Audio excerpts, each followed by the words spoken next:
No one is coming to save you. And that's exactly where healing begins. There are moments when you smile at the world, but inside, you feel empty and exhausted, and no one seems to notice. You wonder, does anyone truly care? The truth might sting. No one else can heal you.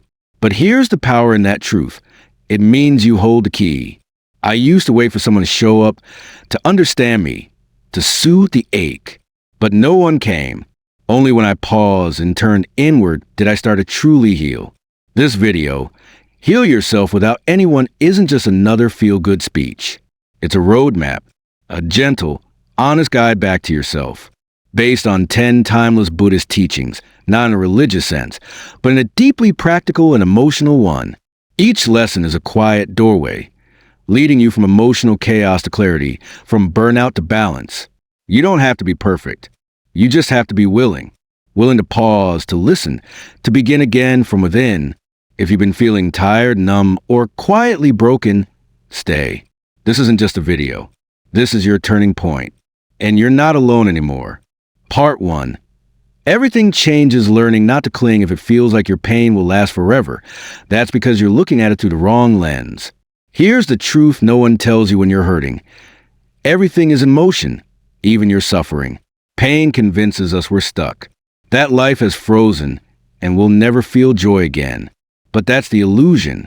As the Buddha taught, nothing, no emotion, no situation lasts forever. Think about it. Seasons shift. Storms pass. The darkest nights eventually surrender to the morning sun. So why do we assume that our sadness is the one thing that will stay? I once spoke with a woman in her 60s who lost her husband after 35 years of marriage. For months, she couldn't leave her house. Grief clung to her like fog. But one day, she started watering her garden again. She told me, "I didn't stop being sad. I just realized life hadn't stopped with him." That tiny act was her doorway back to life. You may feel like this moment would define your whole story, but it won't. This is just a chapter, not the ending. Let the Buddhist principle of impermanence soften your grip on what's hurting. The pain you're carrying now, it will become a memory, not a burden. But only if you let time flow. If you stop clinging to how things were, or how you think they should be. So when it feels unbearable, remind yourself, this isn't permanent. This is passing through me, not becoming me. And that, right there, is where healing begins. Part 2. Embrace the pain, stop running from it. What we avoid doesn't disappear. It just grows louder in the dark. If the last lesson reminded us that pain isn't forever, this one reminds us that pain doesn't vanish just because we ignore it. In fact, what we refuse to feel never truly heals. It just hides, festering, waiting, showing up in ways we don't expect. Anxiety, tension, fatigue, unexplained sadness. We've been taught to stay strong, to smile through the hurt, to keep scrolling, keep moving, keep pretending. But healing doesn't come from pretending. It begins with a simple, quiet act, honesty. Sometimes the most radical thing you can say to yourself is, "This hurts." I remember talking to a man in his 50s who hadn't cried in over 20 years. He told me, crying felt like weakness until I did it. And then I realized it was strength. That first tear broke the dam. He'd been carrying grief over his father's death for decades, locked in silence, hoping it would fade. It never did until he faced it. Buddhist wisdom teaches that pain isn't the enemy. Denial is. Pain is a message, a signal, a part of you that wants to be heard, like a lost child tugging at your sleeve. It's not trying to destroy you. It's trying to come home. What if, instead of pushing it away, you asked your pain, "Why are you here? What are you trying to teach me?" You don't need to solve it right away. You just need to feel it without judgment. Sit with it. Breathe with it. Let it speak, even if it speaks in silence. That's not weakness. That's courage. Because true strength isn't about being unshaken. It's about being real. And healing starts the moment you stop performing strength and start practicing self-compassion. Every scar, every ache, every wound you buried, it all deserves space. Space to be felt. Space to be honored. That's not indulgence. It's inner housekeeping. It's how you clear the clutter so the light can get in. You don't need to be fixed. You need to be witnessed by yourself. So the next time you feel pain rising, don't run. Don't numb. Just pause and say, I see you. I'm listening. Because that's the moment pain softens. And that's the moment you begin to come home to yourself. Part 3. The healing power of self-compassion. The love you've been waiting for may not come from someone else. It might be the love you owe yourself. It's strange, isn't it? We can show kindness to strangers, offer support to friends, forgive others again and again. Yet when it comes to ourselves, we're often harsh, cold, and critical. But here's a truth most of us were never taught. Healing doesn't begin when others start loving you. It begins when you start loving yourself. We often carry invisible bruises, not from the big moments, but from the little stings, being ignored, overlooked, dismissed.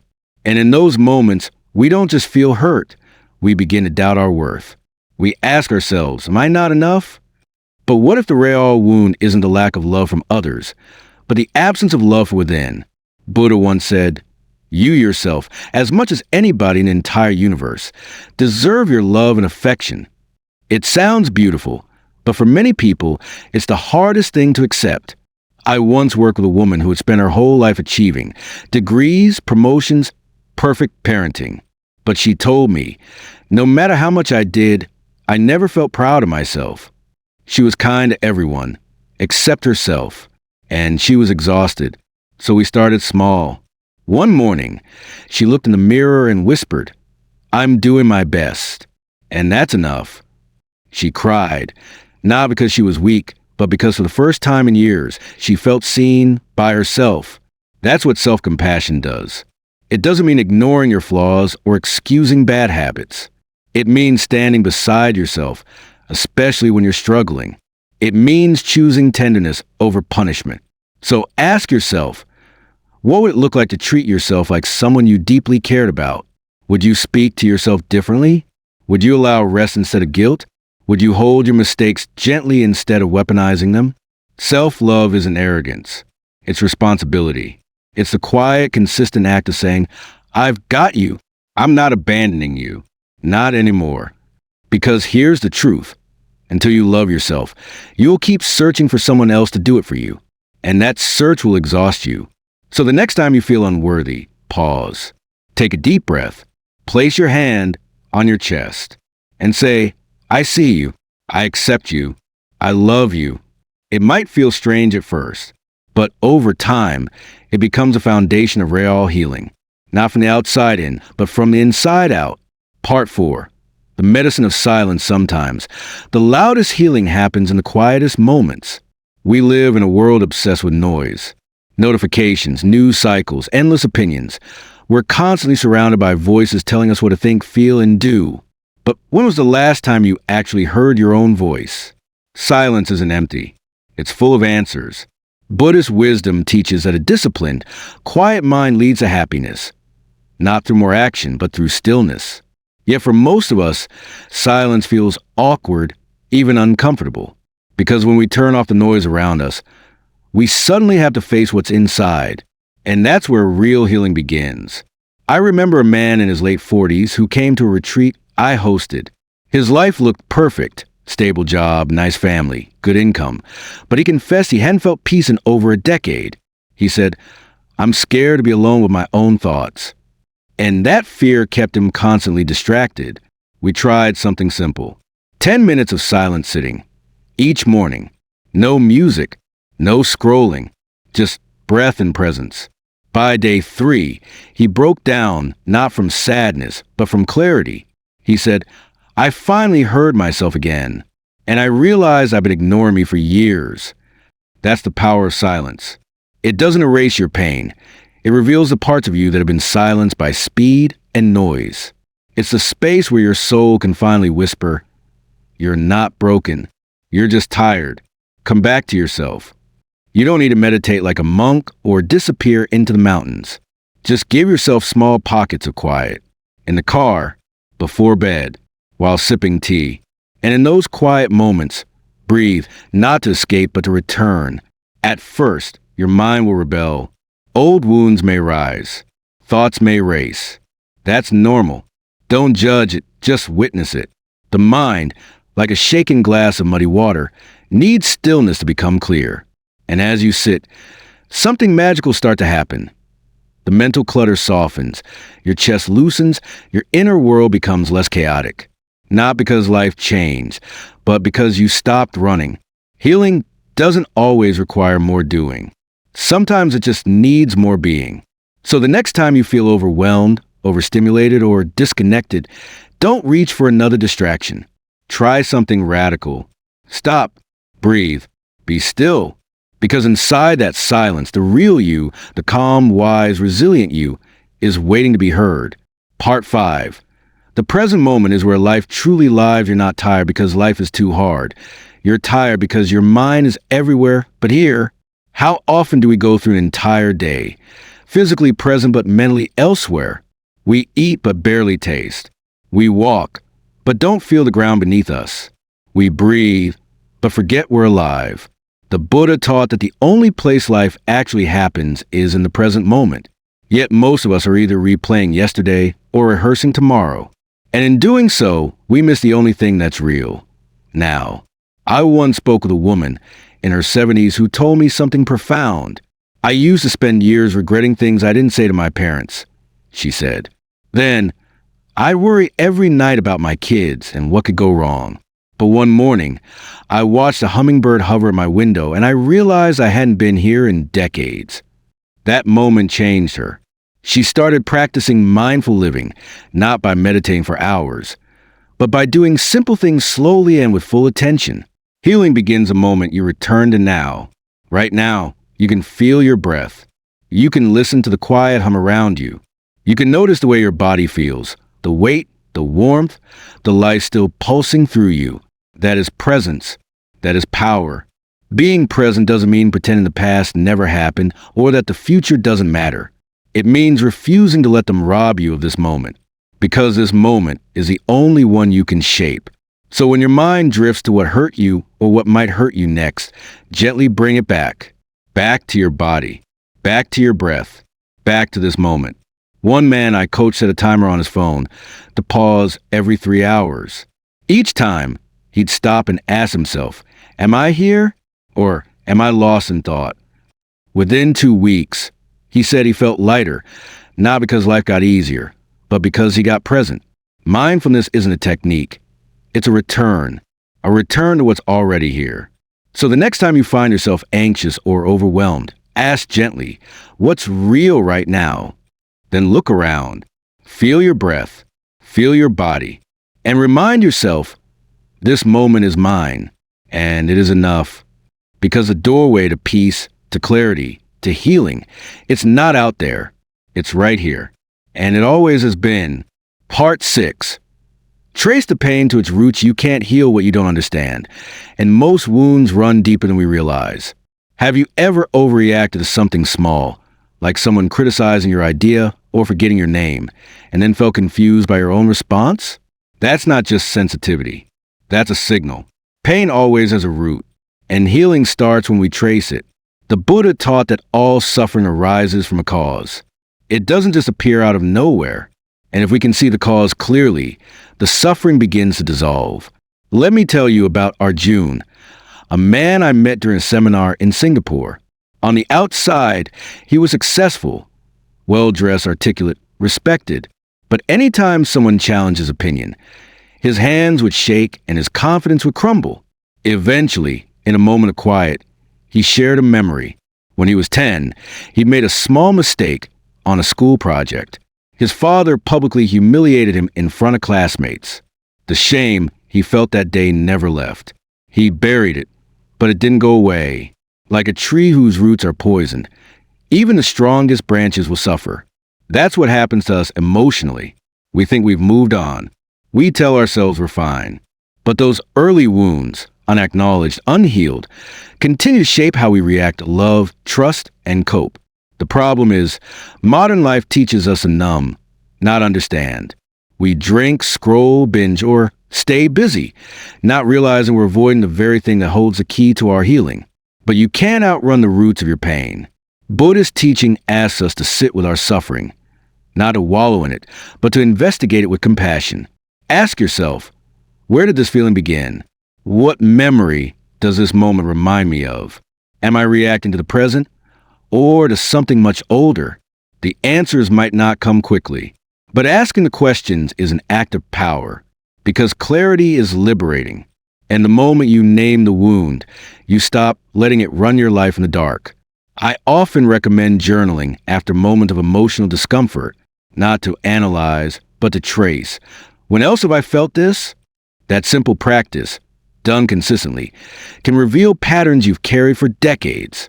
You don't need to fix it all today. You just need to begin, because what you bring into the light stops controlling you from the shadows. So the next time a reaction feels bigger than the moment, pause. Don't shame yourself. Trace it and say, I'm not broken. I'm rediscovering where I lost myself. And right there, you've taken the first real step toward freedom. Part 7. Stop comparing yourself to others. Comparison doesn't inspire growth. It quietly steals your joy. Of all the quiet forces that sabotage healing, comparison is one of the most dangerous. It doesn't yell. It whispers. It creeps in as you scroll through your phone, look across the room, or hear about someone else's success. One minute you're okay. The next you're wondering, why not me? What am I doing wrong? The Buddha acknowledged that comparing ourselves is a deeply human tendency, but left unchecked, it turns toxic. When we constantly measure our lives against others, we're not looking for inspiration. We're looking for proof that we're falling behind. But here's the truth. Every soul is walking a different path, on a different timeline, with different lessons to learn. I remember coaching a woman named Jenna, who had spent her entire 30s feeling late. Late to find love. Late to get promoted. Late to become a mother. Every time I see my friends post about their perfect lives, she said, I feel like I'm failing quietly. So we did something radical, a digital detox followed by a journaling exercise. She wrote down her own journey, what she'd survived, what she'd built, what she'd learned. Afterwards, she said, I was so busy measuring my life against theirs, I forgot how far I'd come. That's the trap. You compare your raw, unfiltered life to someone else's highlight reel. Their photos don't show their sleepless nights, self-doubt, or the inner battles they fight alone. Comparison is not only unfair, it's untrue. The Buddha used a powerful image. There's no comparison between the sun and the moon. They shine when it's their time. Let that settle. You're not behind. You're on your way. You are not late. You're on your path. And no one else can walk it for you. When you stop comparing, something beautiful happens. Your pace returns to you. Your progress becomes visible.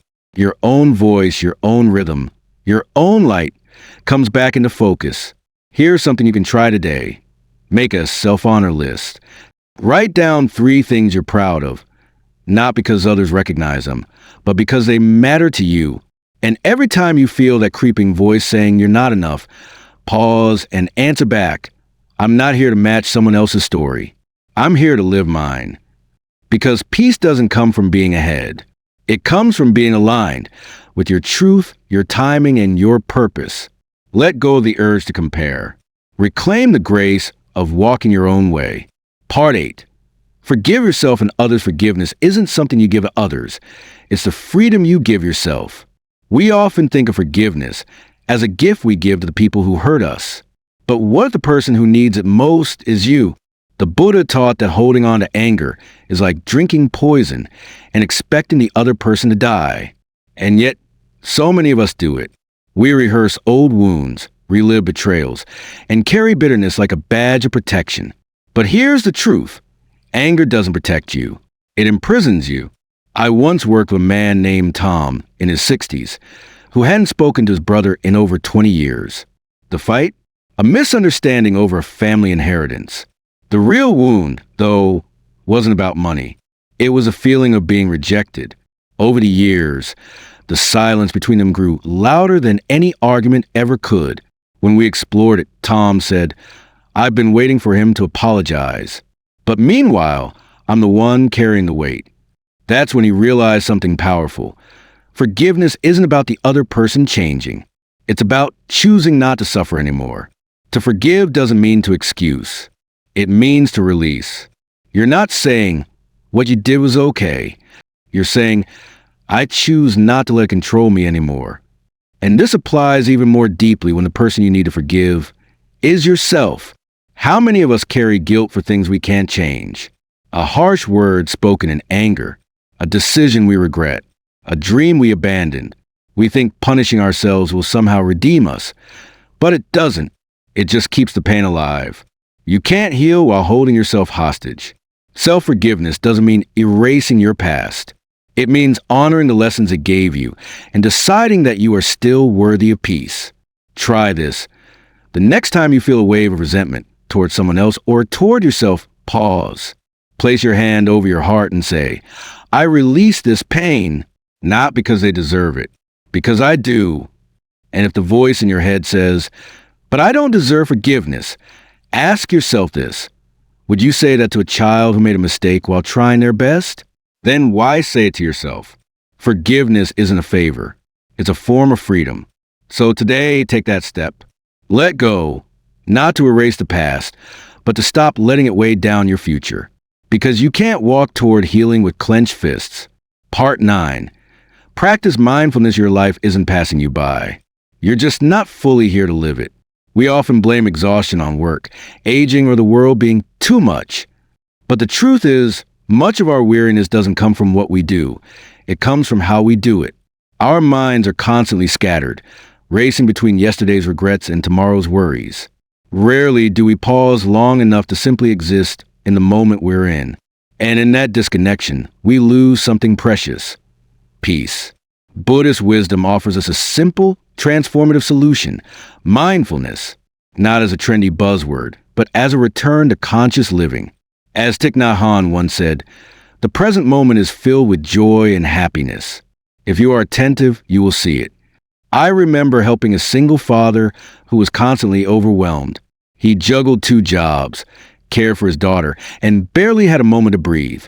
When I introduced the concept of mindfulness, he looked at me and said, "You think I have time to meditate?"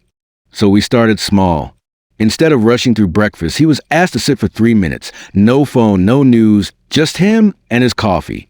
Feel the warmth of the cup. Smell the aroma. Taste each sip. After a week, he said, "I never realized how much life I've been missing just because I wasn't paying attention." That's the power of mindfulness. It doesn't require more time. It requires your presence. Whether you're brushing your teeth, walking to the mailbox, or washing the dishes, what would it feel like to be fully there? Start simple. When you wake up, don't reach for your phone. Instead, notice your breath. When you eat, slow down. Chew, taste, appreciate. When someone talks to you, really listen. Don't plan your reply. Just be there. These tiny shifts are not just habits. They're acts of self-respect. They tell your nervous system, you are safe here. You don't need to run. Mindfulness isn't about perfection. Your mind will wander. That's okay. The practice is in return. Every time you bring your awareness back to the now, you're strengthening your inner anchor. And something beautiful begins to happen. Moments that once felt dull, doing laundry, folding towels, standing in line, become sacred. Not because they change, but because you do. Presence is where peace lives. So the next time life feels too fast, don't try to control everything. Just come back to this moment. Your breath, your body, your being. Because you don't need to fix your entire life in one day. You just need to show up for this one moment and do it fully. And in that single breath, healing quietly begins. Part 10. Treat every morning as a fresh start. Yesterday might have hurt, but today hasn't happened yet. You still get to choose who you become. There's something sacred about mornings, a quiet reset the universe offers you, wrapped in soft light and silence. But most of us wake up not to the promise of a new day, but to the weight of the old one. We replay what went wrong. We carry guilt, stress, unfinished conversations. And just like that, we begin the day already burdened by yesterday. But here's a truth worth remembering. Each morning is a blank page, and you are the one holding the pen. The Buddha often spoke about the impermanence of all things, including regret, shame, and fear. Just as no storm lasts forever, No mistake defines you forever. The morning is life's way of whispering. Try again. Begin again. You are not your past. I once met a retired teacher named Linda who had spent years waking up with anxiety, not because of anything happening that day, but because of choices she didn't make decades ago. Every morning I wake up already feeling behind, she said. So we flipped the script. I asked her to place a sticky note by her bed with 3 words. Only today matters. The next morning, she read it aloud and chose one thing, just one, to do with presence and intention, not to undo the past, but to reclaim the now. Within a month, her mornings stopped feeling heavy. They started to feel holy. You don't need to change your whole life in one day. You just need to start this day with new energy. Try this. Before you get out of bed tomorrow, place one hand over your heart and say, I release what I can't change. I welcome what I can create. It doesn't matter if yesterday was messy. It doesn't matter if last week felt like a failure. What matters is the choice you make now. Today is not a continuation of your mistakes. It's a fresh beginning. If you treat it like one, every morning you open your eyes is proof that you still have time, still have breath, still have something meaningful left to give, to learn, to become.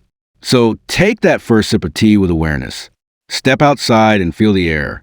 Stretch your arms not because it's routine, but because it's a declaration. I'm here, I'm alive, and I get to begin again.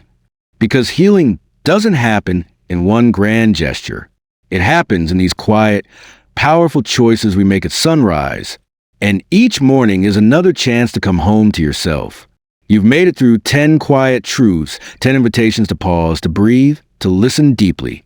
Maybe one lesson spoke louder than the others. Maybe they all stirred something within you. Whatever the case, remember this. Healing doesn't require anyone else's permission. It begins with your presence, with your courage to sit in stillness, with your willingness to start again. You don't have to be perfect. You don't have to have it all figured out. You just have to keep coming home to yourself, one breath, one choice, one quiet morning at a time.